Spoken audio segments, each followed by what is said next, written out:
So welcome everyone to the Digital Care Hub Masterclass, and this afternoon we're looking at analog to digital switchover. We're just going to give it a couple of minutes for other people to join us.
Okay, welcome everyone to Digital Care Hub Masterclass, Analog to Digital Switchover. We're going to be looking at this afternoon.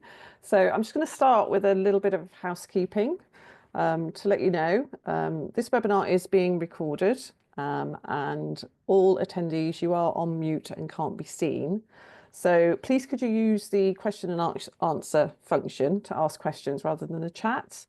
And everybody that has registered for the webinar this afternoon, you will get access to this recording, so you can have a look at it again. You can share it with colleagues, and also you will get the presentation. So you'll get all of the deck slides that we'll be running through this afternoon. So I'm delighted to be hosting this afternoon's session. We should be together for an hour and a half. And we've got some wonderful guest speakers. I'm Beverly Foote. I'm from the National Care Forum. And the National Care Forum is the National Membership Association representing not-for-profit care and support providers. Thank you very much. If I just introduce you to the Digital Care Hub. I can have the next slide. Thank you. So National Care Forum are delighted. We are one of several partners, and the Digital Care Hub is actually a partnership project that's run by the Care Provider Alliance. So it's about representing care providers across the care and support sector. So whether that's supporting working age adults, physical, sensory, learning disabilities, people with mental ill health and older people. That covers almost 10,000 different organisations across England, which is fantastic, employing over 600,000 staff, and we estimate supporting about 1 million people. What's really exciting about the Digital Care Hub is run by social care providers for social care providers.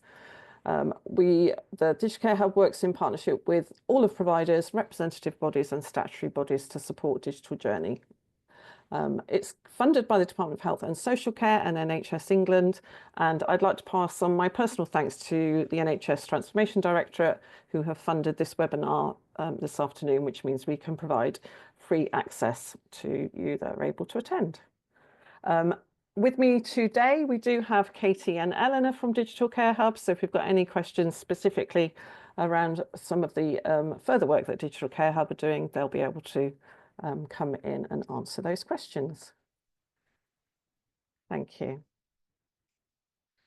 Right, so our first expert speaker this afternoon, I'm delighted to introduce John from Openreach, and John is going to give us the kind of background information around the telecoms analog to digital switchover. So he's going to talk to us about why it's happening, why we're getting that upgrade, and what the practicalities are, what it's going to mean. So I'll hand over to you, John. Thank you very much. Thank you very much indeed, and good afternoon, everybody. Thank you, Beverly, for that lovely introduction. And thanks also to the Digital Care Hub and National Care Forum for having me today. Let me just see if I can get through the technology like all these things and put up a few slides, and then hopefully from there we can actually get some stuff up in front of you. So let me know, folks, otherwise give me a shout if you can see this, and if that's the case, and hopefully you should be able to now see a screen of some description. Has that worked? Can you see? Thank you, Ev. always happy when I get a thumbs up or a nod. There's nothing worse than presenting for 20 minutes and someone says, that's great, when's the next slide coming on? And you're about 30 slides in. So it isn't 30 slides. I'm not going to be quite that boring, I hope. Thank you so much again for your time. Just to explain why I'm here, because at the end of the day, who are Openreach and why are you here and why on earth would we be interested in anything you had to say. So I'm John. I've been now with Openreach for just over 4 years. My background in this industry has both been telecommunications and the fire and burglar alarm industry.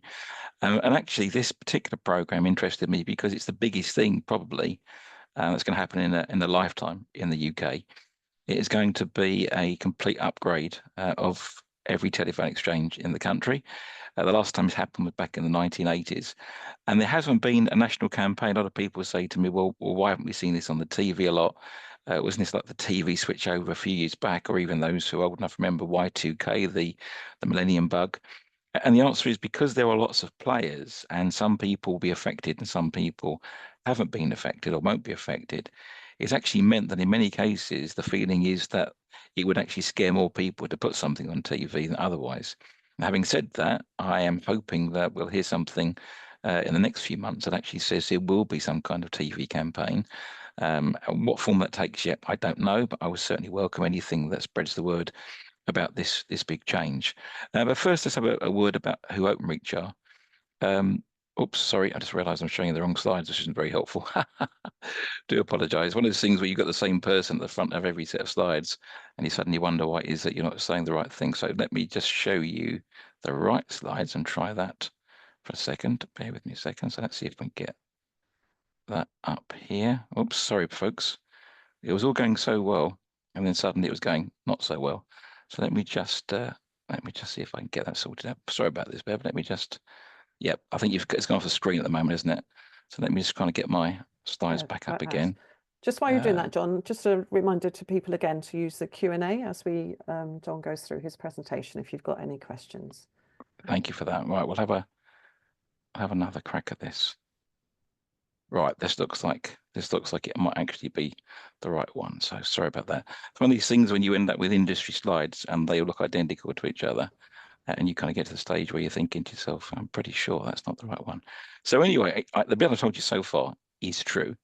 That is my name, and as you can tell, I can't drive Zoom. In my defence, I usually use Teams all day, so that's the best you're going to get from me in terms of I think as an excuse for my completely poor behaviour. So let's see if that works a bit better. That's starting to come through, John. Yeah. So my apologies for that. It's messed up your recording now. Maybe we can do some kind of clever edit and we'll get rid of that there. So let me just see if I can get that out of the way. There we go, to one side there. Okay. Right, so hopefully you can see a bit about Openreach. Is that okay, Bev? Can you see that? Right, okay. So this is a little bit about Openreach. Openreach are the bit in the middle, really. Most people say to me, well, aren't you BT? Isn't that what you are? And the answer is a kind of yes and no. We are owned by BT Group. But actually, the reason that we make such a fuss about not being BT is because we have some 690 customers who are communications providers. So my apologies in advance if I start saying CP this and CP that. I'll try not to do that. The communications provider is a term that means your phone company. It means the people that you get your broadband services, your phone services from, maybe a phone that you've had for 40, 50 years even, and the phone company, which now like to call themselves perhaps internet service providers, ISPs, or as I say, we call them communication providers. There's some 690 the Openreach service in the UK, and then they sell on to all of us. So you and me at home, in our businesses, in our care homes, our relatives, they are the companies that sell on. So for example, Sky and TalkTalk and BT and Vodafone and Zen and Gamma. And now I've kind of run out of breath, but there are 690. So the good thing about this is that when I came into this role, my role was to reach out into different parts of the industry. Literally, I started with a blank sheet of paper and Google, and I was sent out to try and find critical national infrastructure, to start with gas, electric, water, but also those that were in vulnerable groups, care homes, just really to knock on the door and say, did you know, this is coming your way, just get yourself ready for it. These slides are available afterwards, but all you really need to know at this point is that Openreach Limited, as I said, we treat all the 690 of our customers exactly the same, and they then sell on to you and me.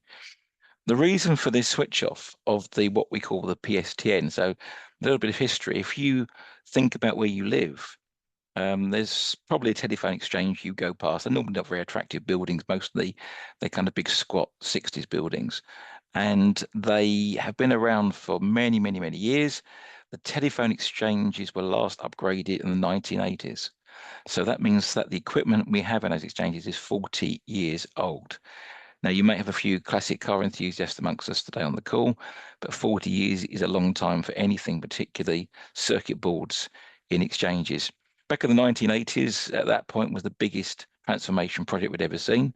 And those 5,500 telephone exchanges were pretty much scooped out. All the old mechanical stuff was thrown away and new exchanges were put in there. But the truth of it is, those exchanges have been dying on their feet for a long time. So way back in 2017, BT Group, that actually owns that equipment, went off to government departments like Ofcom and said, we need to withdraw it. We need to actually close that equipment down and terminate it, because if we carry on, we're going to see wholesale exchange closures. We're going to start to see things actually breaking, and we just won't get things back up alive again. The original plan was to close this by the end of 2025. And that's now been extended to January 27.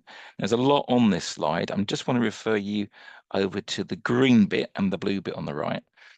And the green bit says in 2023, so we've just hit 2025, of course, and at some point Ofcom, who produced this report, will also produce something for 2024. So the current report is still the 2023 report. It said that if you had a fault on the old equipment, you're now 1 in 5, 20% more likely to have a fault because of the age of the equipment. But more alarmingly, as you can see in that blue box, it says that in 2023, there was also a 60% increase just in the time it takes us to fix the stuff because we can't get the parts. And sometimes there are people literally sitting in sheds soldering this stuff because it is just, as I mentioned, dying on its feet. Now, don't panic, because this looks quite complicated. And to be honest, it is. What I want to say at the start of this is you really don't need to panic about this. Those 690 companies that I mentioned, the Skies, the TalkTalks, the BTs, and so on and so on and so on, they are responsible, if you are affected, to keep you safe and to make sure that any service that they transfer you onto is going to be as you wish it to be. The purpose, from my point of view, is just to let you know what's coming so that you're informed, so you don't get scammed, so you don't get people trying to sell you things that you don't want. Because you're not my customers, because Openreach start our world effectively at the telephone exchange building and we end it in the premises on a socket, it means we just do the bit in the middle. We're a wholesaler effectively, or a network provider. We can't sell you anything. That's the job of our customers to do that. So on the left-hand side of this, hopefully you can see two big grey boxes, or a big grey box and a small one. The grey box at the top represents a local telephone exchange building. And in that telephone exchange, you can see a black box there, and that is labelled up as BT Group with a product name of WLR. Again, these things don't matter. It's not important to remember this unless you particularly like that kind of thing. It is this box of tricks that we were going to shut in December 2025, and has now been extended to January 27.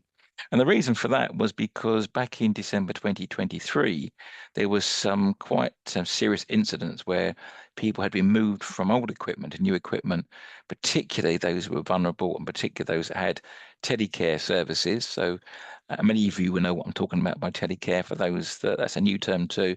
We're talking about someone living usually at home independently, and they have some kind of device around their neck or on their wrist, and if they have a fall, they press the button.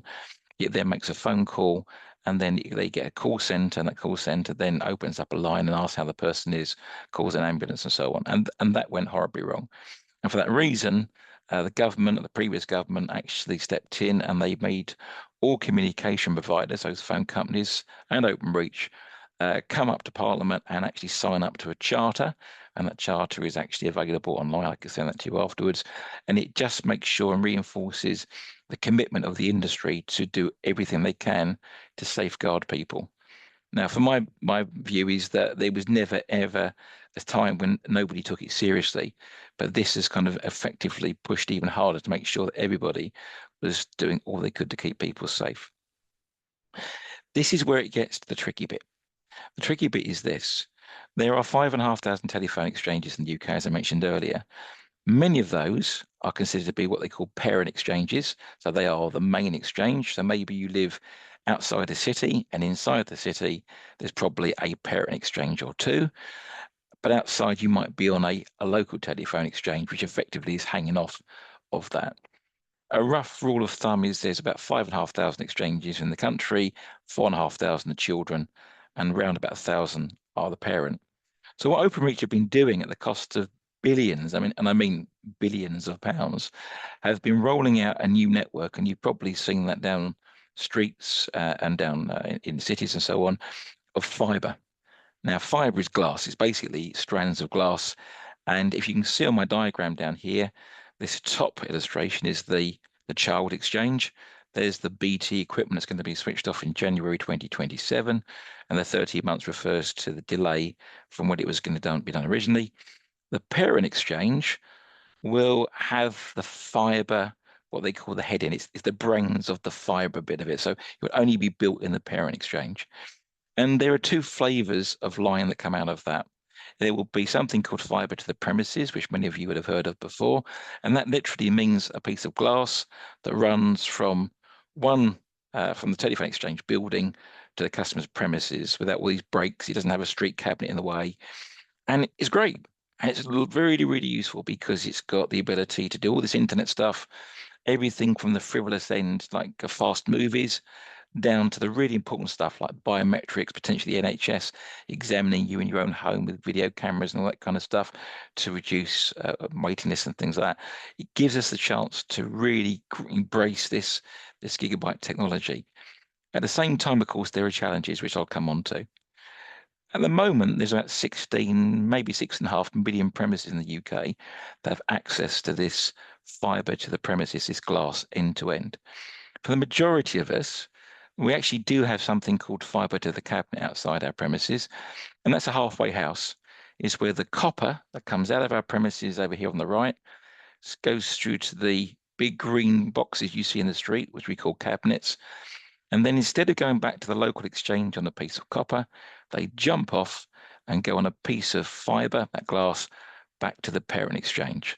So to give you my example, where I live over in Norfolk, I'm still with the local telephone exchange. I have a copper line that runs from my premises into a big quick cabinet, goes to my local telephone exchange. But I've got something called fibre to the cabinet I mentioned. That means I also have this piece of glass, this fibre that goes to my Norwich exchange, 15, 16 miles north of me. So at the moment, I've got both. If I plug my phone into a wall socket, I'm working off my local exchange. If I use my router on a call like this, I'm jumping off and going off to my Norwich exchange. So that's the difference there. So ultimately, at some point in the future, in years to come, we will all probably on one of these things, will either be on fibre to premises or fibre to the cabinet. Now, the rub is this. These are not the only companies out there that supply equipment. Both Sky and TalkTalk will have, in most cases, equipment in the local telephone exchange. And they are not affected by the switch off. They are not cutting off their equipment either in 2025 or 27. They don't have an end date for that at the moment. So your phone company, whoever that is, could be any one of these three, but it could be any number of those 600 odd who are buying from either BT, Sky or TalkTalk. It is your phone company sitting in this blue box here who will look at you and then look at their options. All they know for sure is they must get you safely off of the BT 1980s equipment before the end of January 27. What they move you to will be their decision in line with what they think that you need, but also it will have some element of financial agreements and commercial agreements they will have with the companies they do business with. So you could find yourself moved to Sky. You could find yourself moved to TalkTalk, and you may not even know it because they don't tell you that. They just tell you your service is moving and you may have an outage of a couple of hours. It could be, though, that you are moved on to full fibre to the premises or fibre to the cabinet if those things are available and they want to do that.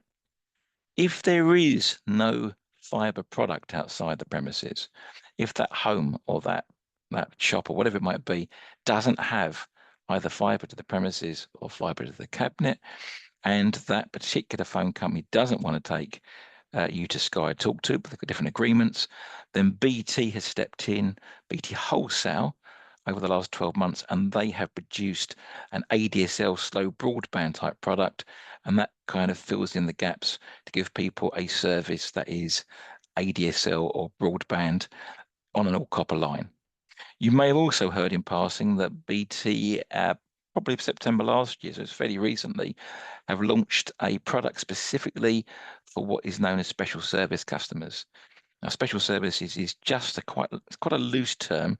It means someone that's got plugged into their phone line something that isn't a telephone, not a decked phone.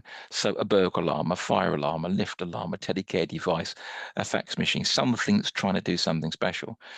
And if you are in a situation where you have a line like that, then your phone company can decide to say, okay, I'm going to cut through all of this. I don't want to move my customer to fibre, even though it's there. I don't think it's right for them. I think it's going to be too complicated at this moment in time. And so I want to go and get this product down here that is called PDPL, or pre-digital phone line, sold by BT Wholesale. And what that does effectively, it does an emulation, simulation, pretend, call it what you will. And what it does, it lets the customer leave everything in their premises exactly as it is. The copper stays exactly where it is in the street. And then they get connected to a new box of tricks in the telephone exchange, the local one, and that will give them a service similar to what they had before, although it will go over the IP, the internet network. Now, the one thing that's glaringly obvious here that needs to be brought out is this is not a like-for-like network when you move to fibre. So on the old system, on the old PSTN network, if you had a power cut, your phone carried on operating, and the reason for that was because you want a piece of metal, a copper line, and there were generators, or there are generators, diesel generators at the telephone exchange, comes back to life, and you carry on getting power, it starts working. You can't put electricity down glass, so on the day that you're moved to something that is either all glass or part glass, you have no power coming down that line, and therefore you become totally centered on having a router. And many of us on this call know exactly what I mean by router, or so some people call it a hub, but ultimately you will know what it is. Some will say, well, I don't want that for that line. I don't see why I need to have it. If you are moved by your phone company to a fiber-based service, you will need to have a router. And if you therefore have a power cut and your router doesn't have some kind of battery backup supply, then you won't have any service. Now, if you think about this today, if you've got a router and you have a power cut, you know that already. If you have a deck phone today and you have a power cut, you know it stops working. So there's nothing unusual about that, and it's going to be far wider reaching than before. The other final thing before I move on from this slide is the big red writing at the top. There will not be an exchange switchover. Many people say to me, so when is my exchange being switched over? View it as it's already happened. In the street today, there is a whole range of products. They will be full fibre, they will be part fibre, they will be all copper. And before January 2027, your phone company will contact you if you're affected, and you may not be. Remember what I said earlier, if you move to, say, maybe Sky or TalkTalk, you may have already been upgraded, not even known about it.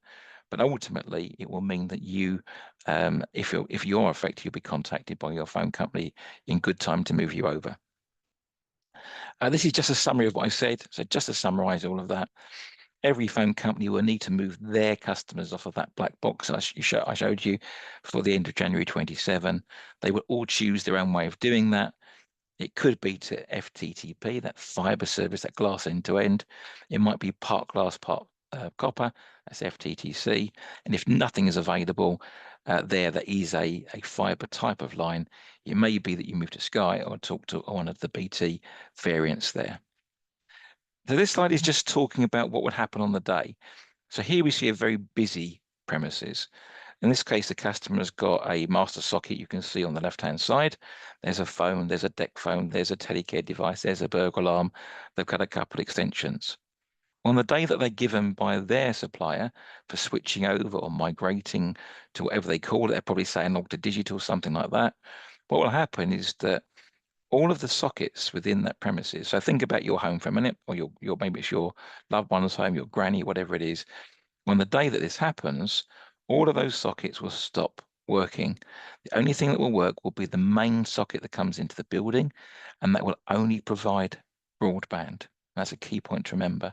That means that a line that does not have a router on it today will have a router sent by your phone company, and that will need to be plugged in by somebody at that premises into that master socket before they switch over. Otherwise, they will lose service. And anything plugged into those extension sockets will stop working. And we'll come on to a moment to how you get those things working when your whole life now is revolving around a router. There's the router in this instance. There's the big red crosses. It says nothing's going to work there apart from the master socket. There's the router. This little black box here is indicating potentially a battery backup unit. Now, some phone companies are providing battery backup units free of charge to customers that they have listed as vulnerable. Some would then charge a certain amount depending on if that customer is not listed as vulnerable. Some don't do it at all. Some are literally moving away from it and just taking a phone number, a mobile phone number.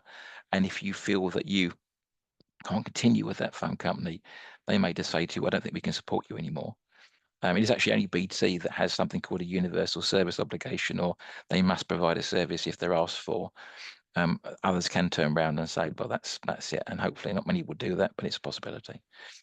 Fiber to the premises we talked about earlier, that's that glass that goes end to end. You will know for sure if you've got that or if you're getting it, because we as Openreach will be employed by our customer to come into the premises and switch over to a little white box with flashing lights on it, which is known as an ONT, or optical network terminal, people that like those terms.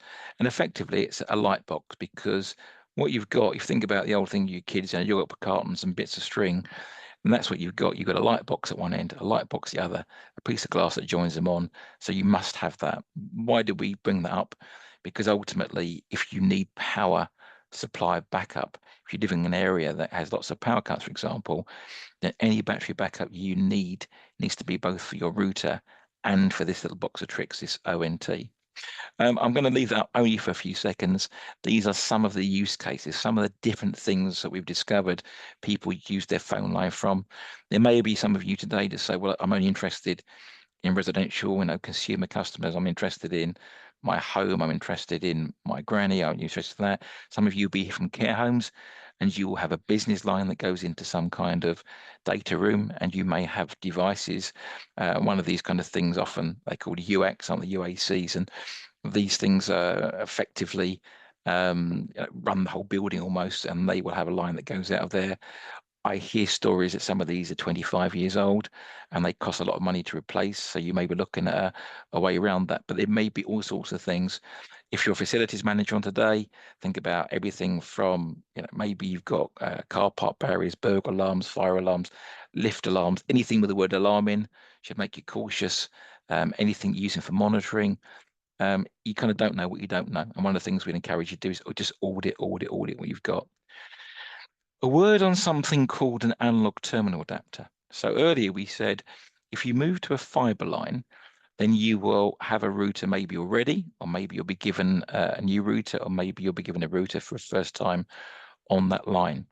The idea is that if you have stuff you want to use that isn't wireless, that you will plug it in to potentially an analog port on the back of your router. So later on, if you get a chance, if you look at the back of a router, normally you've got 4 little yellow plug or sockets at the back, and you may not have it on your particular router, but if your phone company feels you need it, they will try and send you something which has got a little green. It's usually not always green. Sometimes you can see it's black. These pictures show you that on the illustration. And they are things designed, this port is designed to plug a phone into. You can plug a telephone, plug a decked phone into it, and so on. Where it starts to have problems is if you're trying to plug in things that are sending and receiving tones. So again, think about burglar alarms, fire alarms, telecare alarms, all that kind of stuff. And this is where I embarrass myself usually by trying to do an impression of beep. So here we go. So something that goes beep, beep, beep, beep, beep, beep, beep, and then it receives some digits back, beep, beep, beep, beep, beep, beep, beep. That's where we start having problems. Now, I'm not going to drag you through this whole slide. Just the last paragraph, please. I'd like to draw to your attention. The port is designed for voice calls for telephones. It isn't designed for the sending and receiving of these tones to send data. And as it says there, you start to get those tones elongated and shortened. Now, to put it this way, the 5,500 exchanges I've talked about already, the equipment is pretty much the same in all of them. When you have a router and you plug your device in the back of it, and you make a phone call, because you're now making it effectively over what they call the IP network, loosely the internet. And we're all on this now. You're probably on the the IP network now. And, sometimes it goes up, that kind of stuff, and you start to get tones. Maybe you drop out. That's what's going to happen. Now, again, on a phone call, it doesn't really matter. It'll reconnect. You might kind of even miss a few words, and you feel the gaps in yourself. But when it comes to machines, they don't like it. So if you think about a telecare device for a moment, telecare devices usually, when they're activated, will go beep, beep, beep, beep, beep, beep, beep, beep, beep. And that just be numbers, 1, 2, 3, 4, 5, 6, 7, 8, 9, 0, star, hash. And for those fogies like me, there's even A, B, C, and D buttons still around from years ago. Those tones are still used in this world. Now, that's great. It will get you to the call center that you're dialing. But when you're using this type of equipment, the call center then usually sends back a load of digits the other direction to validate you, to kind of authenticate you. So it'll go beep, beep, beep, beep, beep, beep, beep. Who are you? And then your unit goes beep, beep, beep, beep. This is who I am. And if it likes it, if it handshakes it, you're away. The problem is if you start playing the wrong tune, because these, a 1 doesn't sound like a 1 and 2 doesn't sound like a 2, it's like playing the piano badly. You get the wrong notes and you just get two machines shouting at each other. So OpenReach absolutely do not recommend the use of these ports if it is life critical equipment. The other word to the wise is that not every phone company will necessarily provide a new router with one of these at the back. And even if you do have it, please make sure that it's part of your calls package. It has to be part of your calls package. Otherwise, all you're left with is effectively an empty hole. We're now going to teach you to clap. A little bit of fun, hopefully, to break up the monotony listening to me. We're just trying to give you really something to think about in terms of an acronym to think about. So communication, logistics, adjustments, and power. It actually doesn't, it starts with the communication. If you can think about the telephone lines in your life, it might just be yours. Again, it might be one of your relatives. It could be your lift line. It could be something in a care home. Who today receives the correspondence from the phone company? Is it you? Does it go to somebody in accounts, someone in facilities? If it is your granny, will they read the letter and understand it? And then a router turns up. Do they know what to do with it? Will they think that they didn't order it and send it back? So start to think now about who is likely to get the correspondence, particularly if it's by letter, from the phone company, and make sure that you intercept that. What you don't want is Fred in accounts going, I've got all these letters and I don't know what to do with them. I think they're just marketing bumps and throw them in the bin. And then Fred ends up with 200 routers turn up and doesn't know what to do with them. Make sure you start to think about where those could turn up in the first place. Logistics, CL, will they make the changes? So who's going to make the change? Again, if this isn't your loved one, are they going to do it themselves? Can you help them? So if you're a carer or you're involved with carers, I do a lot of work with local authorities, trying to get them to work with their adult social care, getting things into newsletters, trying to get family members, carers involved. And also scammers, because there's a lot of scammers starting now, trying to make sure people don't part with money on the doors. If you're not sure if the letter's legitimate or not, phone the phone number on your phone bill, not the number on the letter, that kind of stuff. And then adjustments, again, are you going to trust the port, the ATA port, and what are the risks involved? And power we've talked about already. Do you need a battery backup unit? So to bring it all together, because I'm sure you had enough of me by now, these are the 4 call outs really. First and foremostly, do your homework. Audit, audit, audit. It sounds a grand word if it's only your home, or if it's your mum or your dad or whatever it might be. But if it's a care home with your facilities manager, just audit. Make sure you know what you've got, what you're paying for, and what you use it for, because then you can start to make some informed decisions. You'll be amazed, or maybe not, at the number of organisations that I deal with who haven't got a clue what they've got, what they're paying, and actually don't know whether they need it or not. The second thing is contact your device providers. Contact the people that have sold you the stuff that's plugged into your phone in the first place. Ask them the question, have you tested it?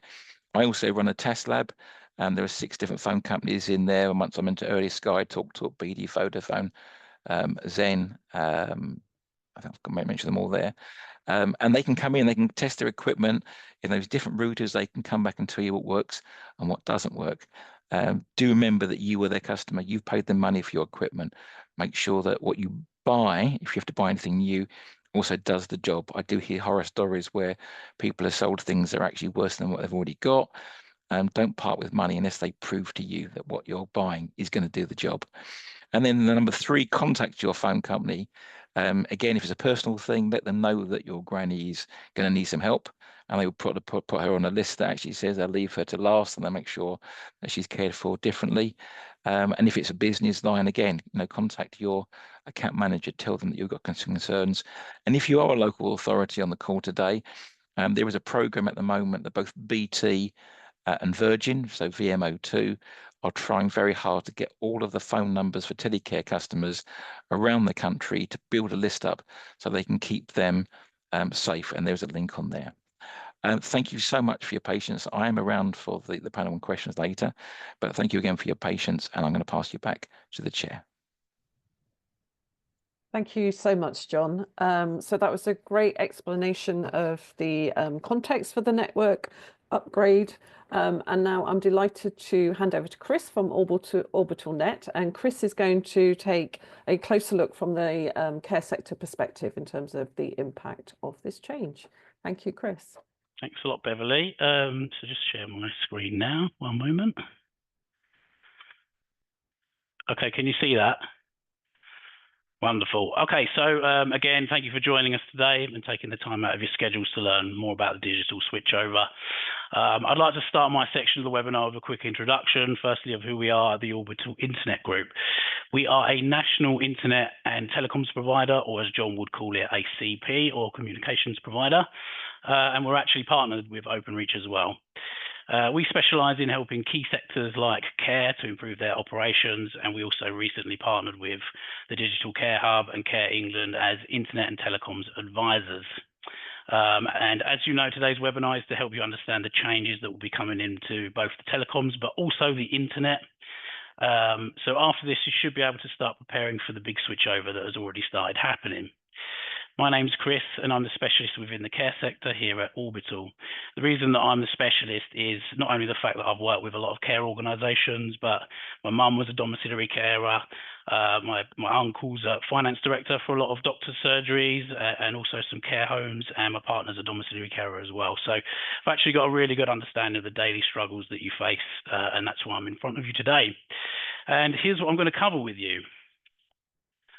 We'll start with what the switchover is and why it's happening.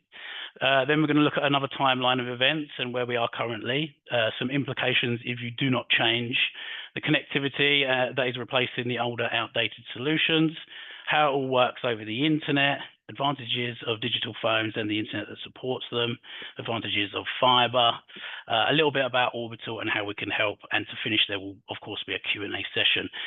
So some of the stuff you will have already been covered today, though I think it's good to hear again explained differently, especially from the perspective of care specifically. So let's start off with some information of what it is and the history. Some lovely pictures here. Stepping back to 1875, the telephone was invented, connecting you from one person to another via a series of copper wires all over the country. The connection was a manual task carried out by a switchboard operator like in the picture, and became known as the PSTN, which stands for Public Switch Telephone Network. You don't actually need to remember the term PSTN, but that's what it stands for, in case you wondered. Really, you just need to know that they are basically the copper wires that were connected manually by the switchboard operator before a more automated step was brought in, because obviously that's quite a manual task. So with the digital revolution and the introduction of computers, the people were removed and the connection was done by a more automated system, which brought in with its standards formed what is known as the ISDN, or the Integrated Service Digital Network. Basically, when you hear the words PSTN and ISDN, all you really need to know is how the phone's connected using the copper wires.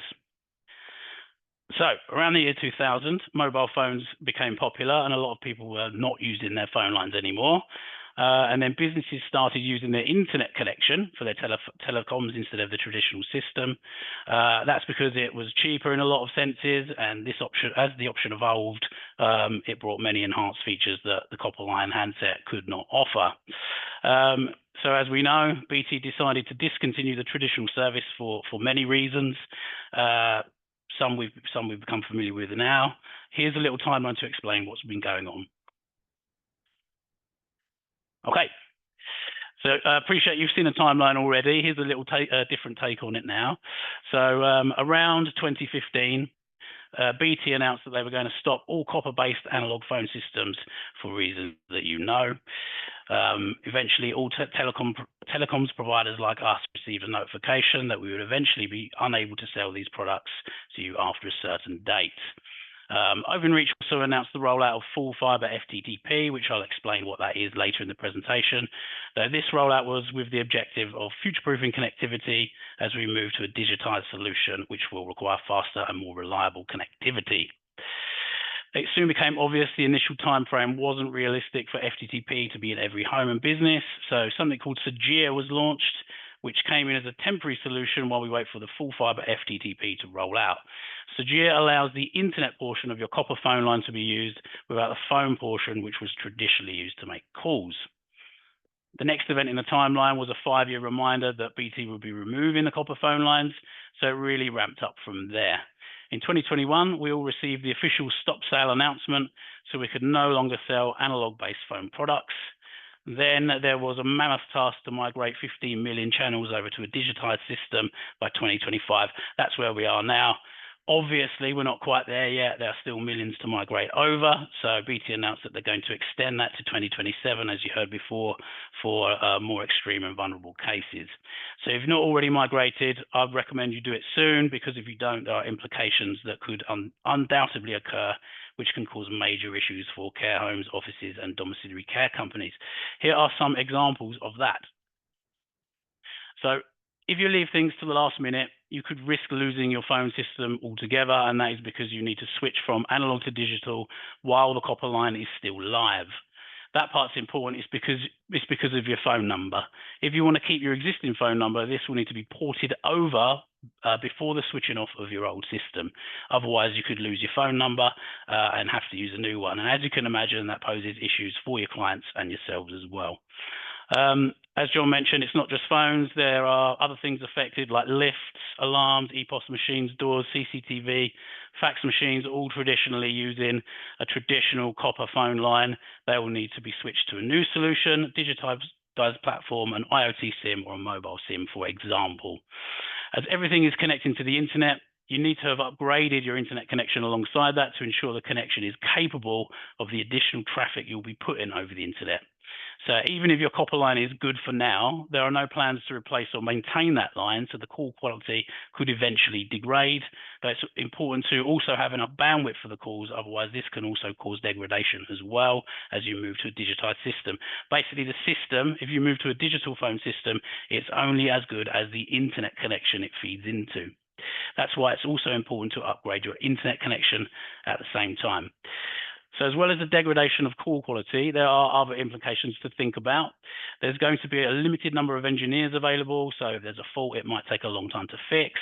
There's going to be a limited number of handsets, so you might end up paying over the odds for one you don't even like.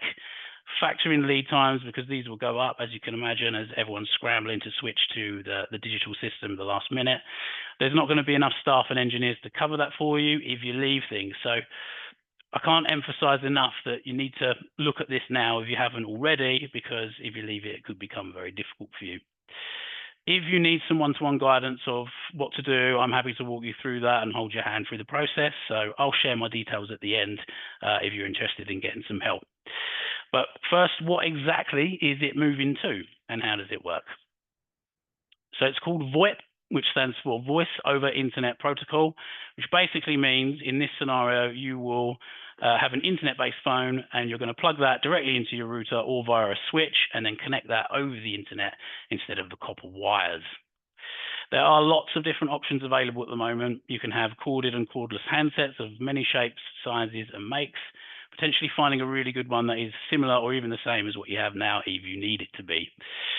If you wanted enhanced features like call recording, reporting, transferring calls, for example, you can use a soft phone app like this. You can access these not only on your handset, but also on your laptop, your mobile phones, and your tablets as well. So this means you can use your mobile to make and receive calls from your landline, so you don't have to use your mobile phone tariff. So John mentioned earlier there's a battery pack. There's a picture of a battery pack here. The internet does actually need power to be able to function, so do your handsets if you switch.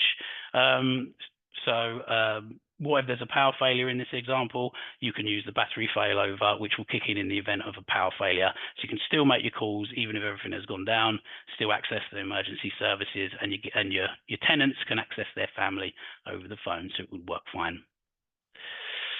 There are many advantages to move into a digital phone system. Many are on the screen here. It's also worth considering that the nature of care work means that staff are often moving around. So they're engaging with residents, meeting healthcare providers, other partner organisations, or even visiting people's homes. As you know from the previous slide, with VoIP technology, they can take calls on the desktop handsets or their mobiles. They can also use advanced call handling features, such as instant messaging, to deal effectively with contacts when they're not available to take the call. As well as working more efficiently with and collaborating more productively with colleagues, they can also deliver higher levels of care to residents. For example, they can be equipped with internet-enabled tablets loaded with apps that link directly to the GPs for ordering repeat prescriptions or reporting key health information, for example. Also, the pandemic highlighted the importance of residents and patients being able to make video calls. Fiber-based IP technology can deliver the bandwidth you need for all your residents to use any devices, smartphones, tablets, and PCs, at the same time with much less risk of buffering or service loss. VoIP also makes safeguarding vulnerable residents easier. So built-in call filtering means you can blacklist and block unwanted calls, while whitelisting the phone numbers of key contacts such as residents and family members, for example. There are many other advantages as listed here on the screen, such as it being scalable, flexible, and in most cases it's cheaper. There are also some disadvantages, such as the power outage issue, which we covered, and also the need to upgrade to a different internet system, but with the rollout of FTTP, this is going to need to happen anyway. So let's take a little look at what that is and where that's come from, so we can understand that a bit more. So years ago, when the internet came out, everything was connected by copper wires, very much like the phone lines. Initially, it used the phone line itself, so you couldn't make calls while someone was on the internet and vice versa. And these phone lines still connect in the same way today as they did back then. They run from the main telephone exchange buildings, which not only connect your voice calls, but they also act as sophisticated internet traffic controllers, where the digital data is converted into signals and sent through the cable into its destination or back out into the internet. The data moves from the exchange to the green cabinets you'd have seen dotted around the streets. From here, it's sent over the telegraph poles, further copper wires to your business or homes. Back then, when you used the phone line to use the internet, you could actually hear it dial up and then make the screeching connection sounds. That was named dial-up very fittingly. Some of you probably remember it, and it wasn't fit for purpose at all. So they run a second copper line housed in the same cable. This meant that the phone line was for the phone and the second copper line was for the internet. The running of the two copper lines together was called ADSL, or asymmetrical digital subscriber line.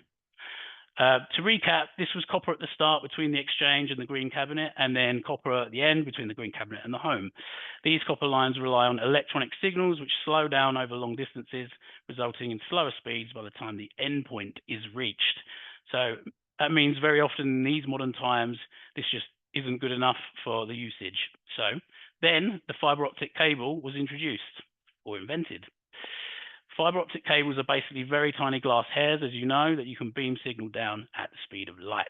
It's a much faster, more efficient way of getting data to and from a place without having to convert the electrical signals from copper. So these lines of copper were all replaced between all of the exchanges to almost all of the cabinets across the country. A new wave of connectivity was introduced in 2009 called superfast broadband, which is also known as FTTC, or fiber to the cabinet. This largely increased the speeds to cope with the people using the internet for traditional reasons, such as browsing and sending files. However, the restrictive copper lines were still in place from the cabinet to the final destination. As we've covered, nowadays everything is being moved to digital and connecting over to the internet. This is because the data can be stored elsewhere rather than be stored on systems and drives. We mentioned some things earlier like CCTV, alarms, payment machines, and of course phones are moving over now as well. But don't forget things like fall assistive technology, carers using pass apps and care plans, doctors using medication reports in real time, patient physiotherapy and wellbeing equipment, not to mention all of the entertainment will connect digitally too soon. Traditionally, FTTC copper broadband was not designed for this level of traffic, so the rollout of fibre FTTP was planned. So Openreach began to roll out fibre to the premises, known as FTTP, in 2010. This meant replacing all of the copper wires that connected to the cabinets, the properties, with the same fibre optic cables. The speeds in these cables can travel around 40 times faster because of the use of light to transmit the data instead of the electrical signals. Now, this is still being rolled out nationwide. We do expect about 80% of homes and businesses across the UK will have fibre to the property by around the end of this year. You might see this being ran from cabinets or something called a distribution point or a splitter or end to end, and it can come into the premises either through ducting or again using the telegraph poles. All homes and businesses connect to these distribution points, which are shared across an area, and this means at peak times you might see a reduction in performance, much the same way as a copper connection. That's because everyone's connecting at the same time and using it. There is, of course, a way to have your own private connection, and that's by using something called a lease line, which I'll talk about shortly. Though essentially, it's strongly advised to upgrade your internet connections to FTTP as a minimum to avoid major disruptions as you upgrade other things to the internet connection. So what are the options? So in the planning of new build care homes and care facilities, fibre connectivity infrastructure will now be a standard part of the specification. Therefore, it's essential to make provision for a robust, cost-effective IP solution to provide telephone, broadband, and other services. Now we understand how the internet makes its way into us. It's important to understand the different types of connections available. They all have very unique features and various degrees of capability. And there are four main types in total. So firstly, a lease line. This is what I briefly mentioned a moment ago. This is your own completely private connection. If you imagine the internet is like a series of roads all around the world for internet traffic to pass to and from, a lease line is like having your own private motorway, getting your traffic to the destination as quick as possible with no interfering traffic. So this means symmetrical upload and download speeds, no lagging, no drops in speed, and more than enough bandwidth to cater for everyone's requirements, both now and going into the future. It is the best possible option you can get. After that, we have full fibre FTTP, delivered by those end-to-end fibre optic cables we saw in the example before. This is a shared connection, which means contention at busy times, which can slow speeds, just like a public motorway. However, the speeds can be very fast, and it's the next best thing after a lease line. We then have SAGEA, which is the temporary replacement of fibre to the cabinet, or FTTC. This is basically the old copper lines that haven't been replaced by fibre optics as yet, and with the phone line element either removed or decommissioned. These speeds aren't great for the times, but everyone should have moved away from this over the next year or two. If you do still have this line in your property, then there are various things we can do to help improve those, like bonding lines together or using something wireless, which is the next thing. So last but not least, wireless fibre. This uses wireless technology such as radio or satellite to transmit the data, and this is ideal for rural areas or buildings with poor infrastructure. And this is one of our unique selling points, as we have our own wireless technology that other main providers cannot provide. So as you can see, there are many advantages to having fibre-based internet connections. In these modern times, the use of technology is ever growing. In almost every occasion, it now requires a good internet connection, meaning a business reliance on higher speeds is always becoming greater. I won't go through each point, but the main things to take away is that it will allow for an all-round smoother operation, especially as we see VoIP installed and more technology implemented. So there are probably some questions, though. I actually want to run through some common ones quickly with you. So firstly, what is the digital switchover and will it impact me? Hopefully, John and I have covered that today, but absolutely it will. You need to start thinking about switching if you haven't done already to avoid some of the implications we've both been mentioning to you. Two, do I need to tell my workforce, residents or relatives? Really, if you're switching over, it should be simple with a seamless transition. So if you're changing your phone number, then yes, you need to tell them. Or if you believe there might be a delay in migrating, then yes. Otherwise, you can talk to your communications provider, or we can help you with that. Next, I have a fibre broadband installed. Will I still be impacted by the switchover? It really depends on where you are with your digital switchover of the phone. So if you've already done it, then no. If you haven't, then yes, you could be. what will happen to my analog dedicated red phone? As it's analog, we do recommend you switch that over as soon as possible to a digitized system. Again, we can advise you on that. If everything is going digital and there is a power cut, will I be unable to reach the emergency services? So you've heard this a number of times now. Yes, you will if you switched over, because you can use a battery power pack that you can plug your router, ONT, and any phones that you need to have power. Will there be an increased cost of digital infrastructure? There shouldn't be, as the infrastructure should be in place for you. If you upgrade to a fiber line, the cost might be higher initially, but the digital phone system should actually save you money. Remember, you need to upgrade the internet line anyway, so that's something to think about. And will the switch off increase the risk of cybersecurity threats? No, there shouldn't be any changes to your current protection, but I recommend talking to your internet provider, or again, we can look into that for you. So, a little bit more about us before we finish, so you know you've been listening to. As you know, we're Orbital Net, and although we're a Kent-based company, we do have a national coverage with operatives travelling all over the country. I'm one of those, so I could be in Manchester one week, Dorset the next, for example. We've got installers based all over the country, and we've been going for the last 27 years, so we've been going for a long time compared to a lot of other ISPs, time enough to become specialists in the sector. Lastly, I mentioned it briefly earlier, though the way we can help further today is actually offer you free assistance outside of the webinar. I'm able to have a one-to-one session with you to get to understand your setup, give you a free audit, internet health check, and free advice on the back of that. Or if you just need an expert to hold your hand through the process, happy to do that for you. So I'll let you take my details on the next slide for those of you that are interested. So they're in the middle there. Obviously, I'm Chris McAlonan. That's how you pronounce my name. My number and email address are there on the screen. Please do take the details, take the screenshot, whatever you need to do. Lastly, I hope the webinar was helpful to you. I just want to say thanks again for inviting me. Thanks for taking the time to join. Hopefully, I'll speak to some of you soon and be able to help you. That's essentially what I do for Orbital. And I'm going to pop back to the host. We'll shortly open the floor to some questions. So if you have one, just pop it in the Q&A and we'll answer that for you. Thanks very much. Brilliant. Thank you so much, Chris, and thank you very much, John. So if I summarise what we've heard from both of you this afternoon, so we have a target deadline of January 27. That existing analog line will be switched off.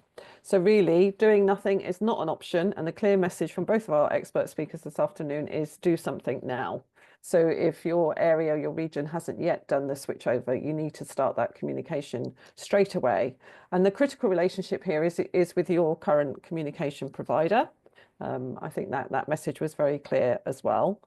In terms of preparation, fantastic offer from Orbital Net there and Chris to do those free audits and offer the advice.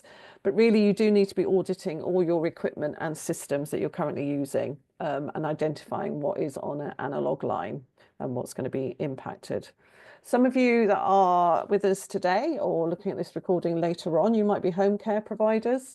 So it might be that what you want to do is provide information to your customers to ensure that they're aware of the change. It might be that contacting them by telephone is your key contact method with them. And if you've got somebody who's on an analog telephone line, maybe that's how you update them if the carer is running late or if there's change in a carer, etc.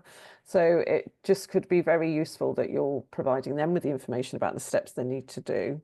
I thought it was really helpful to understand that something physical has to happen, so that plugging in of a router. So I think that's a good reminder as well, because if that hasn't happened, then you haven't successfully done the switchover, particularly in people's own homes.